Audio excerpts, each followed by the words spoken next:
रानो बेटी, ये लो, अब ये नक्शा अपने पास रखो और अब तुम्हें ही इन पक्षियों की जान बचाने के लिए कुछ ना कुछ करना होगा। माँ, आप चिंता न करें। मैं अपने इस जंगल के पक्षियों को भूखा नहीं मरने दूंगी। मैं ये नक्शा लेकर भोजन की खोज में जरूर जाऊंगी। मिठू तोता भी रानू चिड़िया के पास आ जाता है। रानू बहन, मैं भी आपके साथ जाऊंगा। मैं भी आपकी मदद जरूर करूंगा। मिठू भाई, आपके साथ आने से मेरा हौसला और भी बढ़ जाएगा। फिर रानू चिड़िया और मिठू तोता वो नक्शा लेकर भोजन की खोज में निकलते हैं।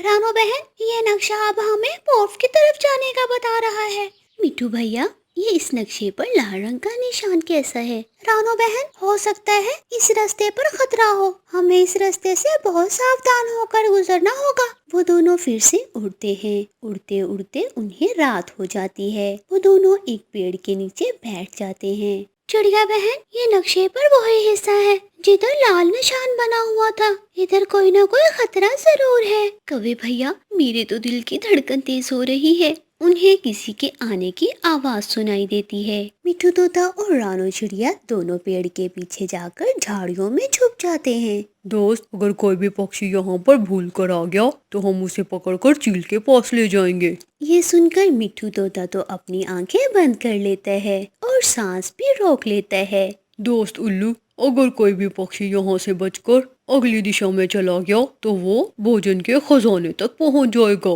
लेकिन हम किसी पक्षी को यहाँ से आगे नहीं जाने देंगे। वो खजाना सिर्फ हमारा है और सिर्फ हमारा ही रहेगा। रानो चिड़िया और मिठू तोता उल्लुओं की बातें सुन रहे थे। वो दोनों झाड़ियों में छुपकर रात गुजार देते हैं। सुबह हो जाती है। उल्लू वहाँ से चले जाते हैं। मिठू तोता और रानो चिड़िया भी अपना नक्शा लेकर वहाँ से निकल जाते हैं। मिठू तोता और रानो चिड़िया उस खतरनाक जंगल से गुजर जाते हैं और नदी पर बैठकर एक बार अपने नक्शे को गौर से देखते हैं। मिठू भैया, ये हरे रंग के छोटे छोटे निशान हमें ये बता रहे हैं कि शायद यहाँ पर दाना होगा। चिड़िया बहन, ये यहाँ से ज्यादा दूर नहीं है।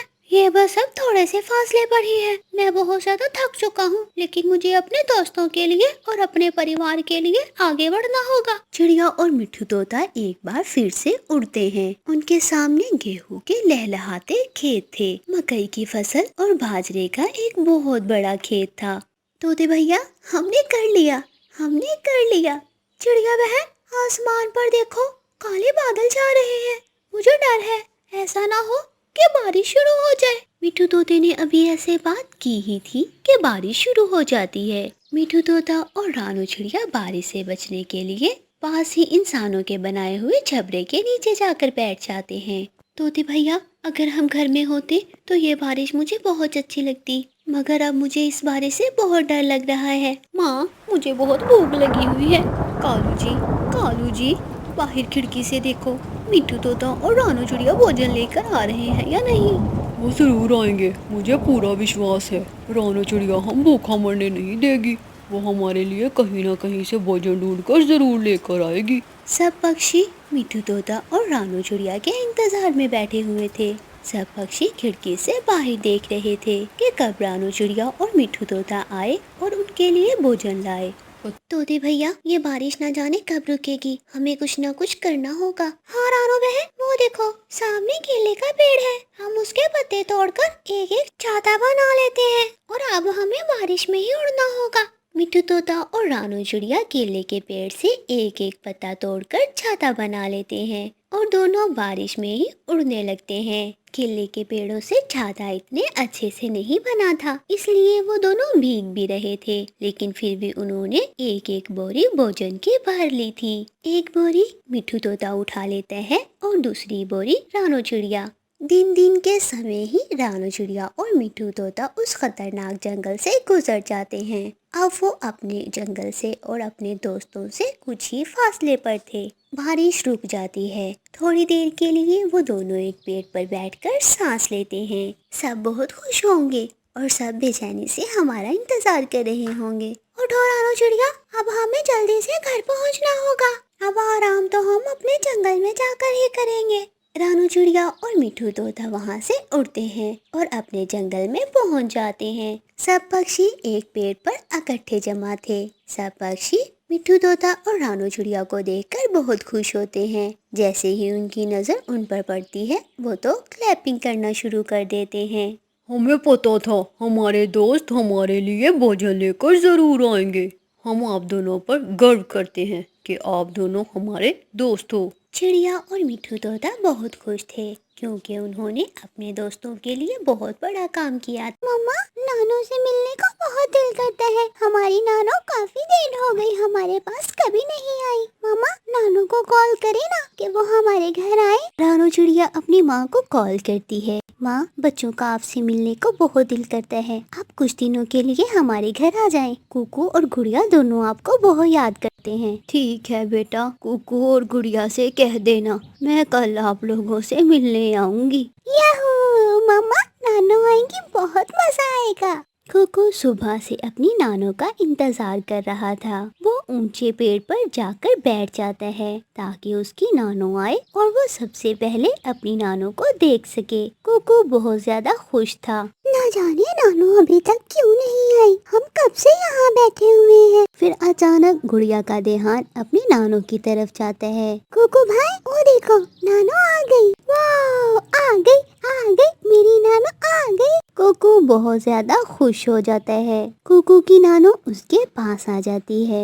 कुकू बेटा, मैंने घर ही आ जाना था, आप यहाँ क्यों बैठे हुए हो? नानो, हम तो सुबह से आपका इंतजार कर रहे हैं। चलो ठीक है, फिर ये टोकरी उठाओ और घर चलते हैं। फिर वो दोनों अपने घर की तरफ चलते हैं। ये लड्डू देसी घी के बनाए हैं मैंने। रानो बेटी, ये लड्डू मेरे बच्चों को रोज का दे दिया करना, एक एक खाकर इन्हें खुशी मिलेगी। माँ जी, आप क्यों हमारे लिए इतनी मेहनत करती हैं? मम्मा, क्या मैं एक लड्डू अपने दोस्त जग्गू कव्वे को दे आऊं? हाँ बेटा, क्यों नहीं, जाओ दे आओ। कुकू 2 लड्डू लेकर झरने की तरफ निकल जाता है। जग्गू झरने पर बैठा हुआ था। जग्गू, ये देखो मैं क्या लेकर आया हूँ। लड्डू? ये तो लड्डू है। हाँ जग्गू, ये लड्डू मेरी नानो लाई है। कुकू एक लड्डू जग्गू को देता है और ये खुद खाने लगता है। दोनों दोस्त मजे मजे से लड्डू खा लेते हैं।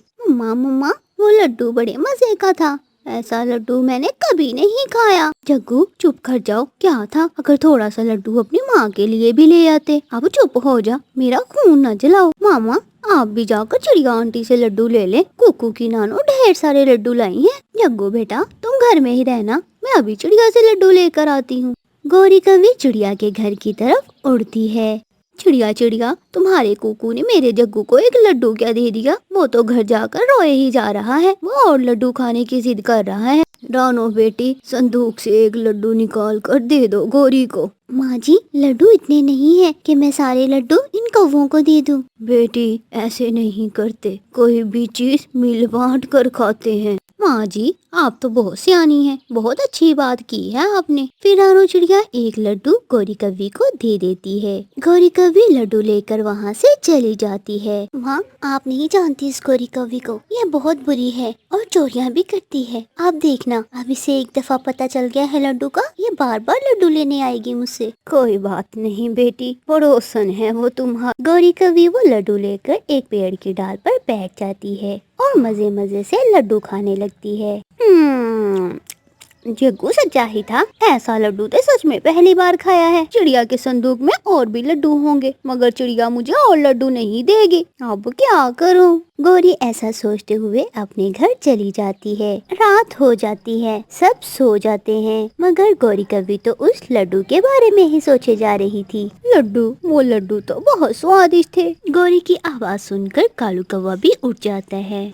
गौरी, तुमने क्या लड्डू लगा रखी है? कालू जी, किसी तरह मुझे चिड़िया के संदूक से लड्डू चुरा कर ला दो, मेरे सुंदर पति। अगर इतने प्यार से कह रही हो तो कुछ न कुछ तो करना ही होगा। चलो मेरे साथ चलो, जग्गू अभी सो रहा है। हम यूं गए और यूं आए। गौरी और कालू कौवा अपने घर से निकलते हैं। गौरी तुम जाओ और मैं यहाँ बैठकर रखवाली करता हूँ और तुम खिड़की के रास्ते घर में घुस जाओ। कालू जी, अगर मैं पकड़ी गई तो मुझे बचा लेना। तुम चिंता न करो, मैं साथ हूँ तुम्हारे। गौरी कभी चिड़िया के घर के अंदर चली जाती है। संदूक को ताला लगा हुआ था। गौरी कभी इधर उधर संदूक के ताले की चाबी ढूंढने लगती है। अचानक गौरी का पंख दिए से टकरा जाता है और गौरी के पंख को आग लग जाती है। बचाओ बचाओ, मेरे पंख को आग लग गई है। कुकू कुकू की नानो और मामा चिड़िया सब उठ जाते हैं। बचाओ बचाओ, गौरी की बच्ची हमारे लड्डू चुराने आई थी ना। माँ, देख लिया आपने,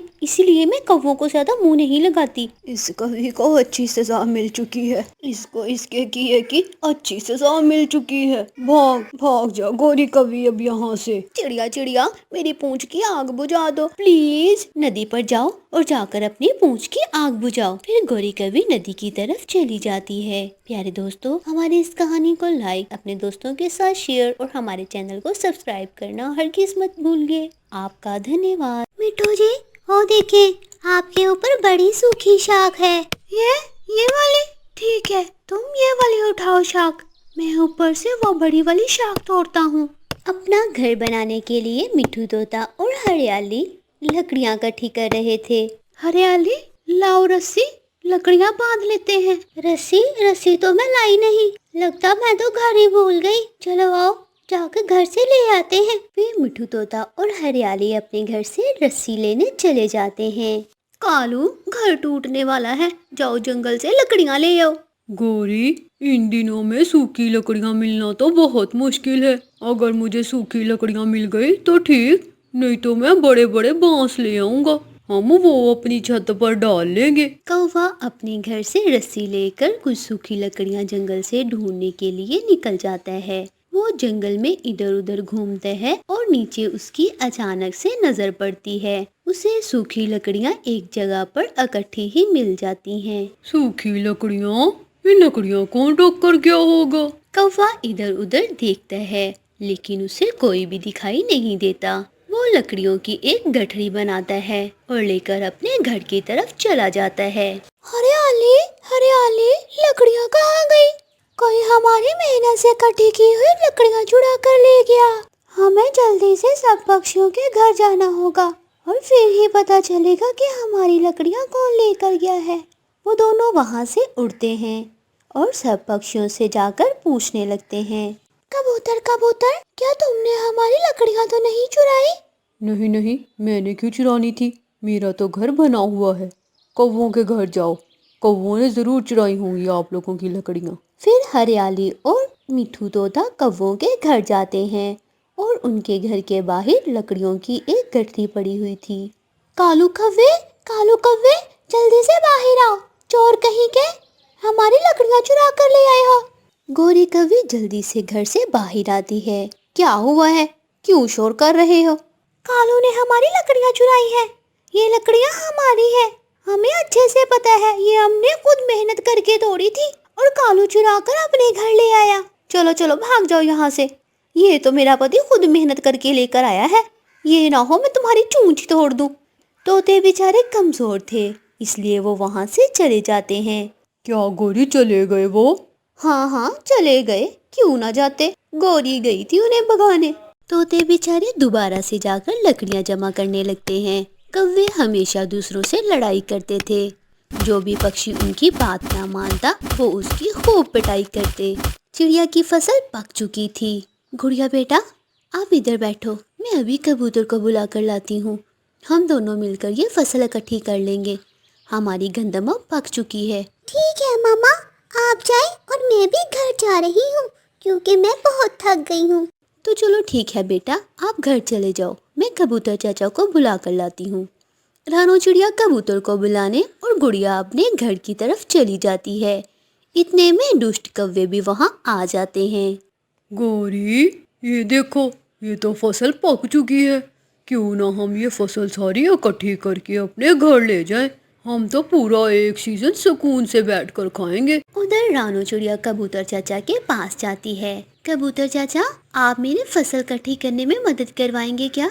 अगर आप मेरे साथ फसल इकट्ठी करवाएंगे तो मैं आपको उस गंदम में से आधा हिस्सा दूंगी। हाँ हाँ ठीक है चिड़िया, मैं तुम्हारे साथ काम करवाने के लिए तैयार हूँ, क्योंकि मेरे पास भी अब दाना नहीं है। वो दोनों वहाँ से चिड़िया की फसल की तरफ उड़ते हैं। हाय मैं मर गई, मेरी सारी फसल कहाँ गई?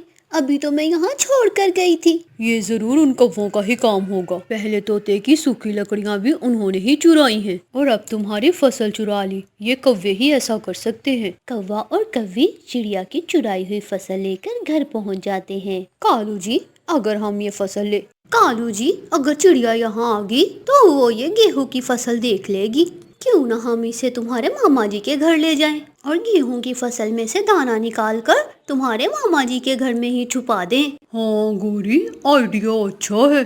ऐसे हम पकड़े भी नहीं जाएंगे और दाना भी मिल जाएगा। मगर हमें रात होने का इंतजार करना होगा। दरवाजे पर दस्तक होती है। कालू, चिड़िया चिड़िया, ये चिड़िया ही होगी। तुम चिंता ना करो, मैं चिड़िया को अभी भगा कर आता हूँ। फिर कौवा बाहर जाता है। कालू भैया, मेरी फसल कहाँ है? तुमने मेरी फसल चोरी कर ली है, मुझे सब पता है। चिड़िया आहिस्ता बोलो, मेरी पत्नी बहुत बीमार है। ऐसा कहते हुए कालू कौवा रोने लग जाता है। उसे कल रात से बहुत तेज बुखार है। मैं तो खुद बहुत परेशान हूँ। मैं तुम्हारी फसल क्यों चुराऊंगा?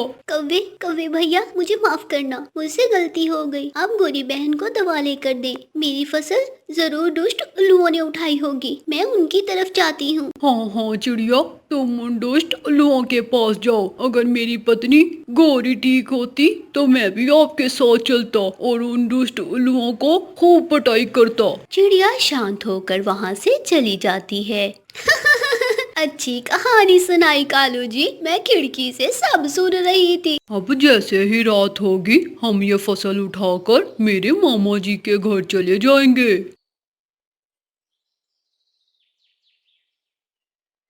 चिड़िया बेचारी परेशान होकर अपने घर में बैठी हुई थी। जैसे ही रात होती है, कौवा और कौवी चिड़िया की चुराई हुई फसल अपने मामा जी के घर ले जाते हैं। रात थी, उन्हें कोई नहीं देख रहा था।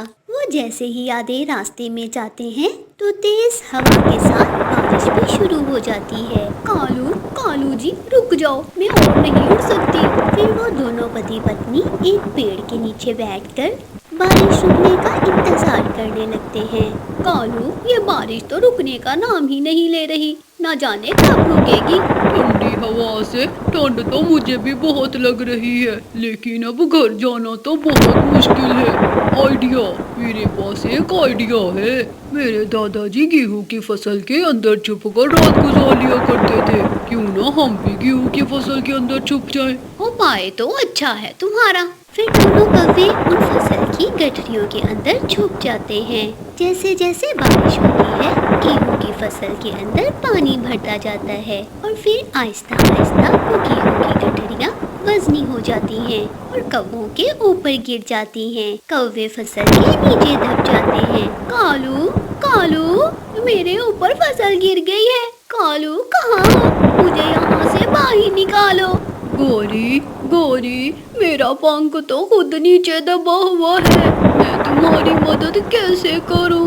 मरवा दिया, तेरे दादाजी के आइडिया ने तो हमें मरवा दिया। सारी रात बारिश और ऊपर से गेहूं की फसल के नीचे दबकर कौवों की मौत हो जाती है। सुबह हो जाती है। घने जंगल में चिड़िया की फसल देखकर कबूतर चाचा जाकर चिड़िया को बताता है। चिड़िया जल्दी से वहां पहुंच जाती है। बुरे का अंत हमेशा बुरा ही होता है चिड़िया। देखा, मैं ना कहता था कि चिड़िया तुम्हारी फसल कौवा और कौवी ने ही चोरी की है। कबूतर चाचा, इसलिए ही तो कहते हैं कि बुराई का अंत हमेशा बुरा ही होता है। प्यारे दोस्तों, हमारी इस कहानी को लाइक, अपने दोस्तों के साथ शेयर और हमारे चैनल को सब्सक्राइब करना हरगिज़ मत भूलिए। आपका धन्यवाद।